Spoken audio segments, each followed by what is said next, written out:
So at this point, if we remember where we left off last week, we left off with Daniel getting this vision. And so today we're going to pick up on that. But I want you to remember, this lesson series is not just about Daniel and Revelation and stuff like this. The whole thing that we're looking at is against deception. How do we guard against deception? And I love what Paul tells us in Ephesians 6, where he tells us starting in verse 11, he says, "Put on the full armor of God, so that you can take your stand against the devil's schemes. For our struggle is not against flesh and blood, but against the rulers, and against authorities, and against the powers of this dark world, and against the spiritual forces of evil in the heavenly realms.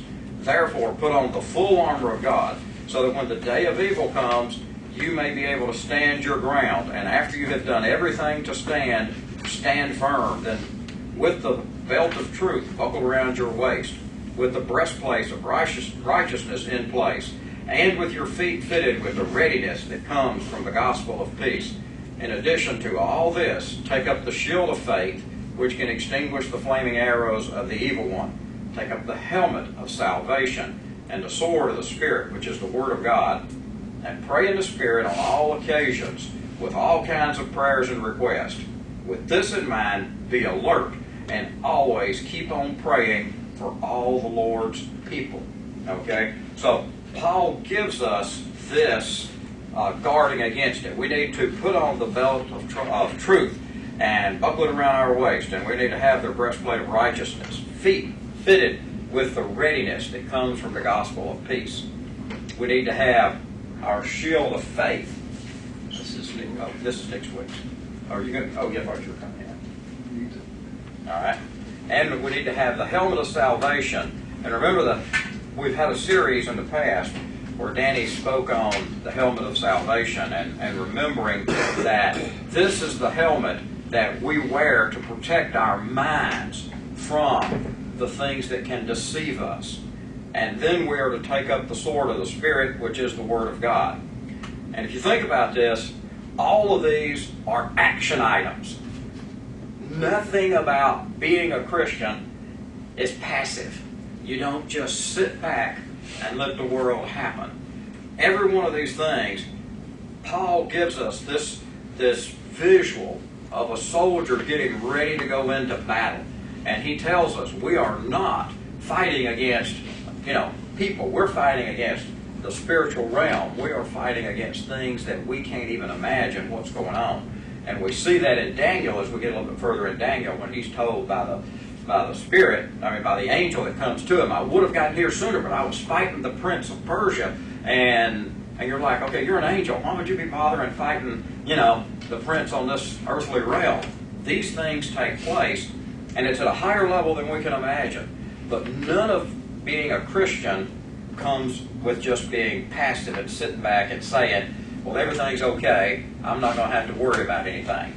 And I love this part. I saved it to the last here. I should have swapped the order here. But pray in the Spirit on all occasions with all kinds of prayers and requests.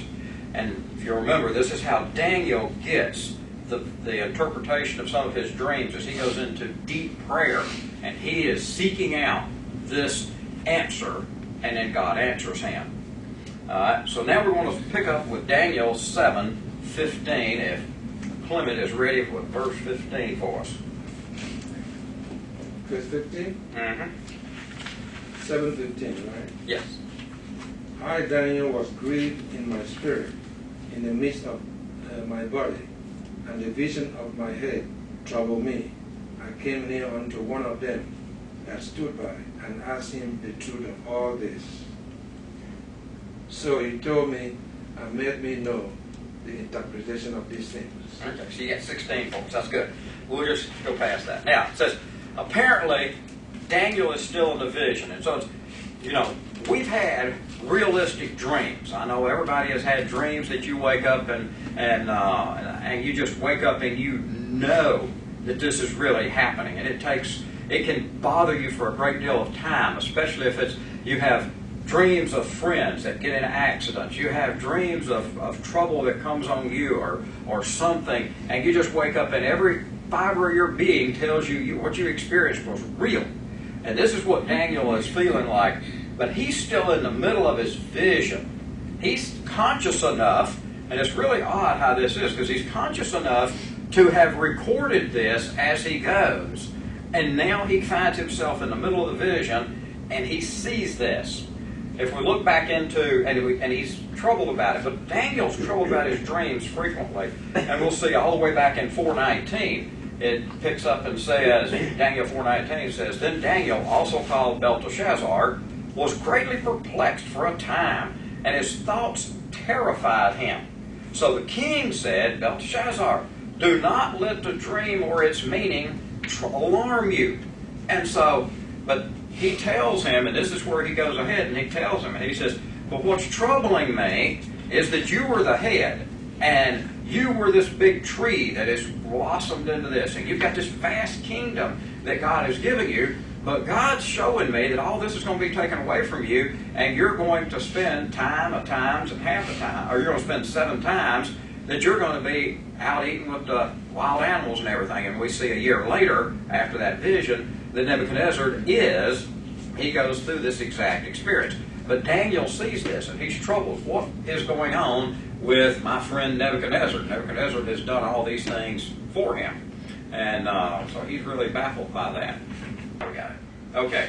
And so Daniel is really having a difficult time with this. He gets these dreams, and I guess later when he's waking up, he's looking back on it and saying, what's going on? What's the meaning of this?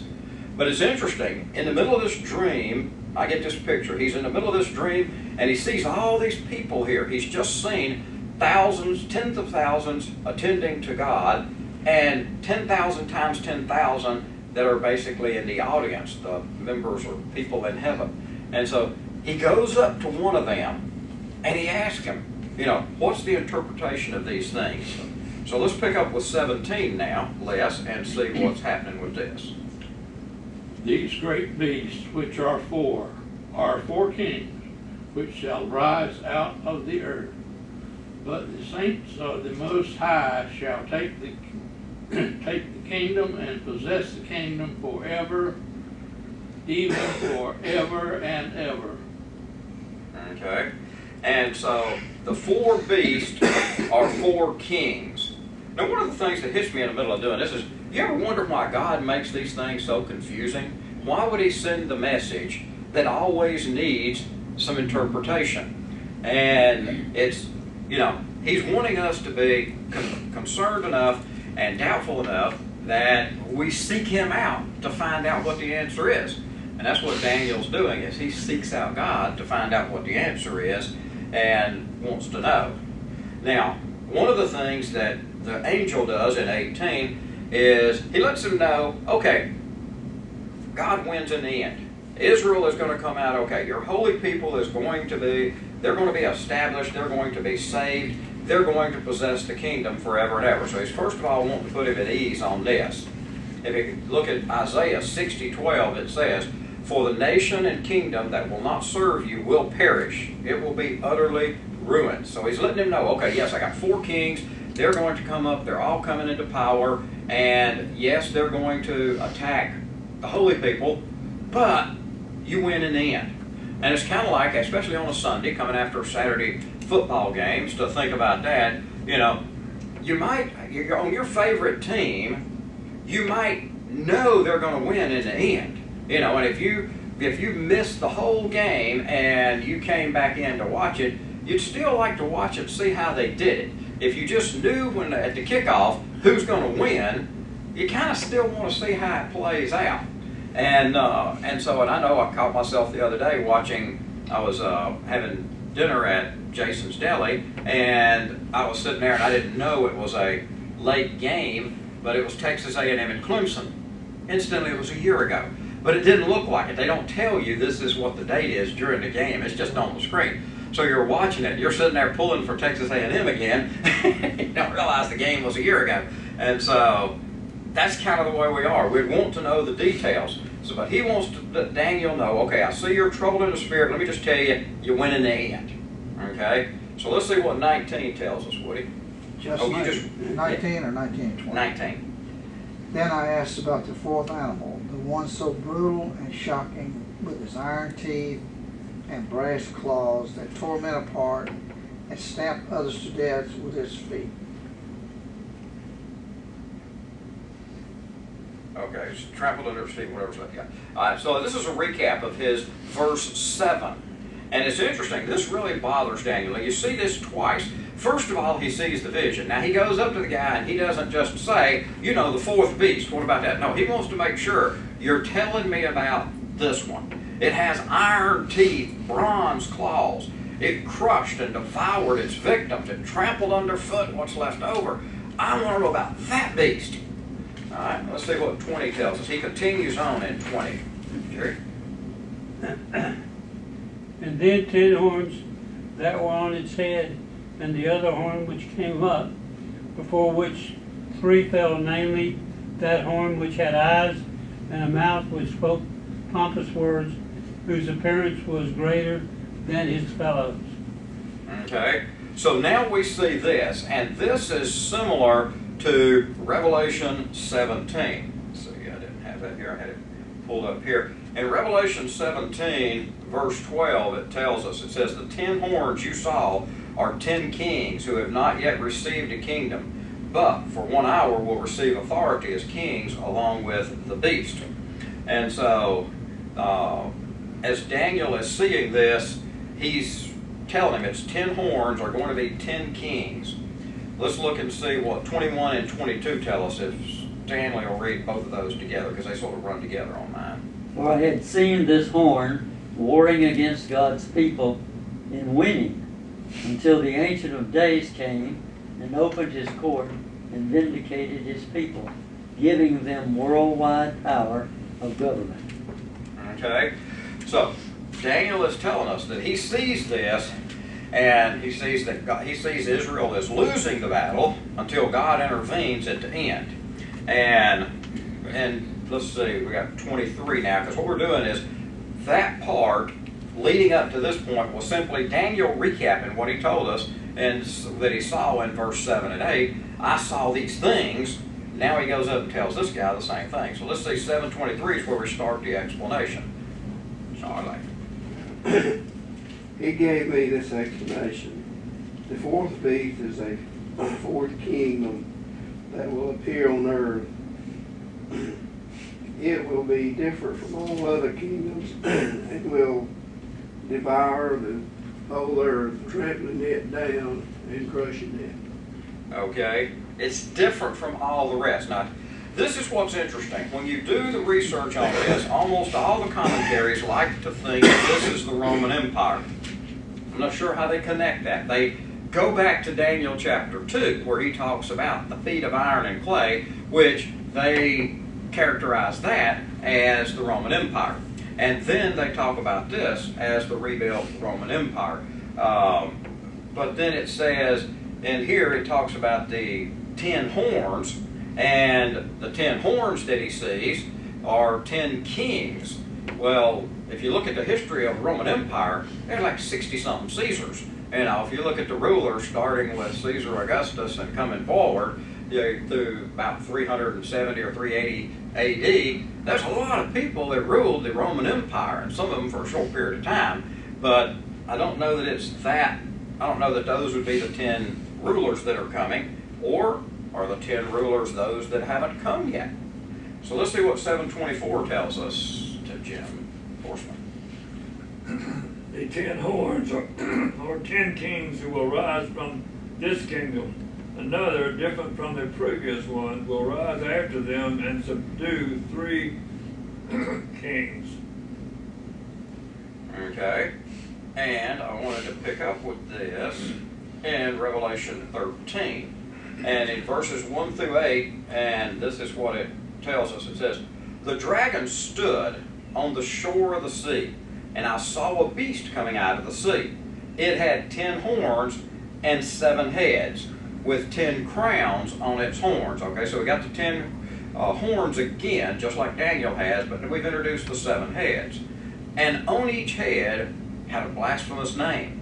The beast I saw resembled a leopard, that we saw in Daniel, but had feet of those of a bear, and a mouth like that of a lion. So we get those 3 animals again in what John sees. The dragon gave the beast his power and his throne with great authority. One of the heads of the beast seemed to have a fatal wound, but the fatal wound had been healed. The whole world was filled with wonder and followed the beast. People worshiped the dragon because he had given authority to the beast. And they also worshiped the beast and asked, "Who is like the beast? Who can wage war against it?" The beast was given a mouth to utter proud words and blasphemies and to exercise its authority for 42 months. It opened its mouth to blaspheme God and to slander his name and dwelling place and those who live in heaven. It was given power to wage war against God's holy people and to conquer them, and it was given authority over every tribe, people, language, and nation. All the inhabitants of the earth will worship the beast, all those whose names have not been written in the Lamb's book of life, the Lamb who was slain from the creation of the world. So we see that little part right there that the dragon stood on the shore and he saw the beast coming up, and it had the 10 horns, and each one had the blasphemous name. And again we see a repeat of those 3 beasts that he saw. Who's given the authority to the 10 beasts? The dragon, which is Satan. Satan is given the authority to him. Yeah, Satan is about, the Satan of course is the one backing all of this, and Satan is the one that's given this authority to it. But you have to also remember, we'll come back to the fact that Satan has no authority, that God doesn't allow him. But God did give him the power of the earth, and that's why, as Jesus tells us, he was tempted by Satan, and he knew when Satan told him, "I have all these things and I can give them to you." Jesus didn't deny that Satan had that authority over all the kingdoms of the earth, because that's what he had. He's the prince of the earth. But he will be defeated in the end, and that's what Daniel wanted to know about. So now let's pick up with verse 25. He will defy the Most High and oppress the holy people of the Most High. He will try to change their sacred festivals and laws, and they will be placed under his control for a time, times and half a time. Okay, that's the 3.5 years, and we'll see that repeated later in Daniel 11 and 12. But this is that part that I read, or an excerpt from that I read in Revelation, about the beast was given the mouth to utter the proud words and blasphemies. All right, so now 7:26, if we'll get Jim Skelton to read that for us. But the court shall be seated, and they shall take away his dominion, and consume and destroy it forever. Okay, and this is what we saw in the that Daniel saw just earlier at the end of that part, where he said he saw the court was seated. He continued to watch as he was speaking, and he kept looking until the beast was slain and the body was thrown into fire. He saw that part, and so this has given us that explanation. And it goes along with Revelation 19:20 through 21. The beast was captured, with it the false prophet, who had performed the signs on its behalf. With these signs he had deluded, again the word that spins out of deception, he had deluded those who had received the mark of the beast and worshipped its image. The 2 of them were thrown alive into the fiery lake of burning sulfur. The rest were killed with the sword coming out of the mouth of the rider of on the horse, and all the birds gorged themselves on their flesh. Now this is an interesting part of Revelation, and we don't cover that next part until we get into the Revelation part, but Satan isn't killed in this at this point. Satan is bound and chained and thrown into the abyss for 1,000 years. But the 2 people that he gave his power to, and it rose, the Antichrist and a false prophet, those 2 are in the fiery lake of burning sulfur. They will be tormented forever and ever. Now, Satan joins them in just a little bit at the end of that, at the end of the time in the abyss. He comes out, gets a little time to be free, and then he's thrown into the lake of fire with the false prophet and the Antichrist or the beast as it's referred to in Revelation. So again, we get back to this deception concept, and we have to wonder all the time about what can we do to not be deceived. That's the whole thing, and we'll talk about that some more in just a minute. Let's see what 27 tells us. Employment, please, sir. And the kingdom and dominion and the greatness of kingdom under the whole heaven shall be given to the people of the saint of the Most High, whose kingdom is an everlasting kingdom, and all dominions shall serve and obey him. Okay, so now we see in Revelation 11:15 it says, "The seventh angel sounded his trumpet, and there were loud voices in heaven which said, The kingdom of the world has become the kingdom of our Lord and of his Messiah, and he will reign forever and ever." So again, what I'm wanting to do is parallel what Daniel is seeing 500 and some odd years, probably 500, close to 600 years before John sees it on the Isle of Patmos. And John is given this vision when Jesus comes back and is explaining to him what's going to happen, and it's recorded in Revelation. And so we see this angel sounds his trumpet, and he tells us that the kingdom of our Lord will become the kingdom of the Messiah.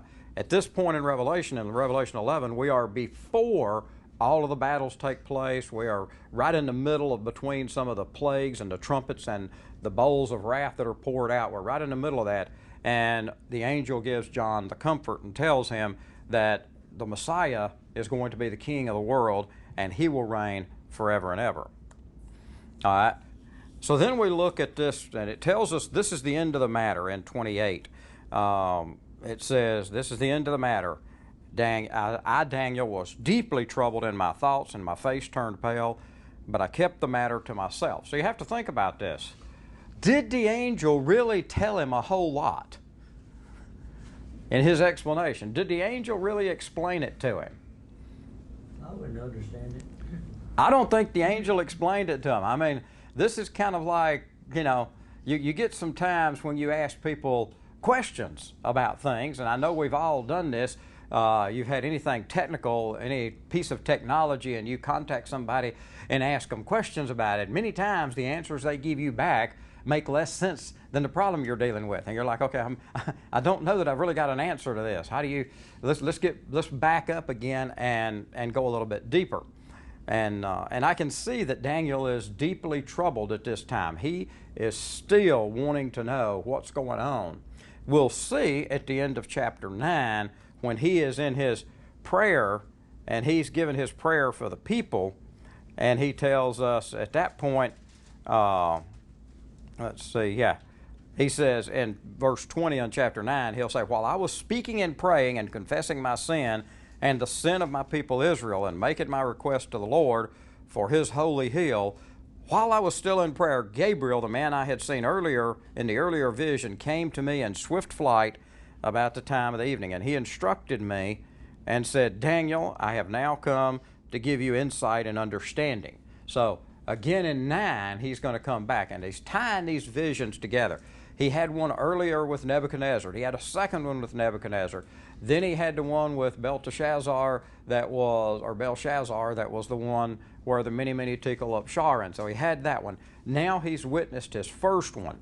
Next week we cover the ram and the goat. 2 years after this one that troubled him, he gets another vision, and it's quite different. We're going to see how that one ties in next week when we cover it. The thing I keep looking at is, as Christians, we have the comfort of knowing Jesus wins in the end. We don't win, we just happen to be on his side. We're cheering him on. But we can't fight the battle. We just have to be ready for the battle. And we have to protect ourselves from deception. And it's so easy with the news that we have today, and as I mentioned last week, the technology that exists to allow people to present information and make you feel one way when the truth is in another direction. And we like to think as Christians that this is not going to happen to us. We aren't going to be deceived. But it's amazing to see when you see the mastery that Satan has and the tools he has at his disposal to create this deception.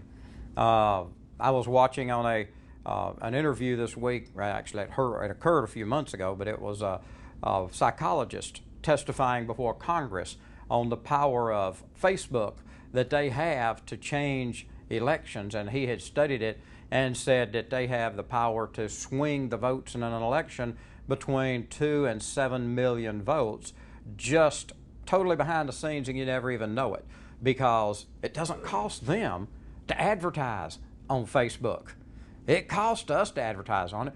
And hey, that's what the guy was saying. He says, so, Zuckerberg and his people who are wanting to shape politics can make a decision that they want to send an ad out to all of the people that they have already determined are liberals or people that support their position in key areas. They can target those key areas and send them out a barrage of messages about getting out and voting and things to do, and the rest of the people never know what happened.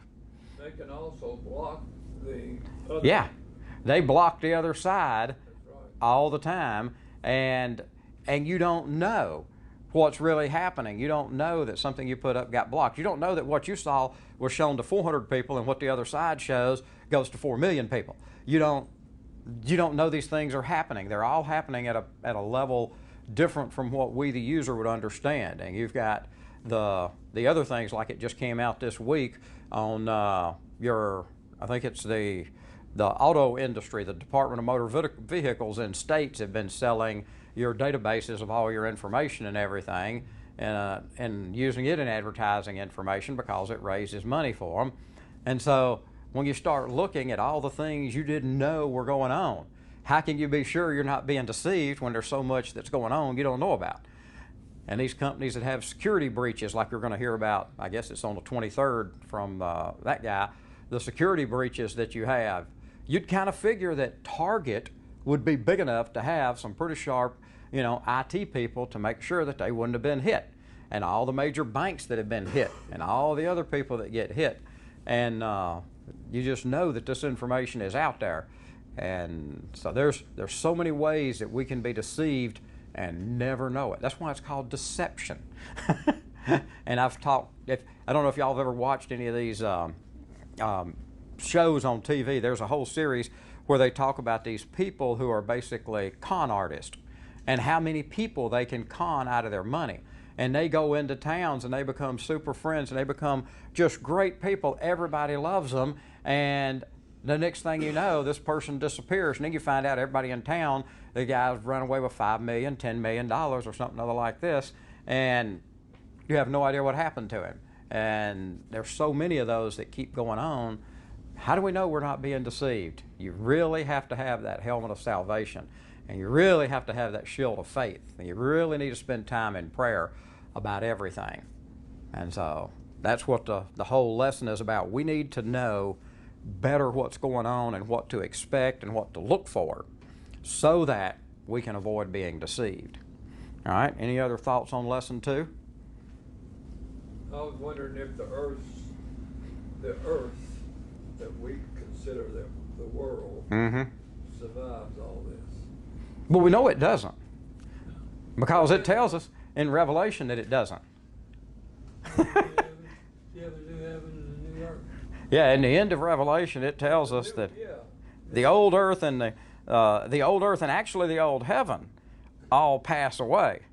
And when you get to 21, it says, "And then I saw a new heaven and a new earth, for the first heaven and the first earth had passed away, and there was no longer any sea. I saw the holy city, the new Jerusalem, coming up out of the heaven of God, prepared as a bride, beautifully dressed for her husband. And then I heard a loud voice from the throne, 'Look, God's dwelling place is now among his people. He will dwell with them. They will be his people, and he will be their God.'" And so that's the start of that. So yes, this earth passes away. Now, however it passes away, we don't know. How many million years it takes, we don't know. But once we reach that first resurrection and we are with God, we're on his timetable at that point, not ours. So it's really interesting when you start looking at the whole picture. And none of us are capable of looking at the whole picture. We look at our tiny little slivers of info. Any other thoughts, questions?